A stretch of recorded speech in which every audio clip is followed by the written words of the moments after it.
To turn on Camera Watermark on Xiaomi 15 Ultra, we need to go to the camera.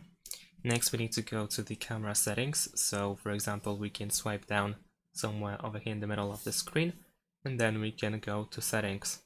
Next, in the photo settings here, we can find watermark, and we can enable watermark by tapping on this switcher. We have 3 watermarks to choose from. We have Leica limited edition watermark, as well as the regular. And in the case of regular, we can enable and disable the time, the device model.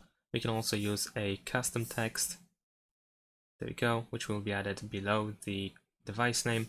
And we can also change the position of the watermark and add it to the top. In the case of Leica or the limited edition watermark, we can choose the position, we can change the background color to black or white. And that's it. Thanks for watching, leave a like and subscribe to my channel, and see you in my next videos. Bye!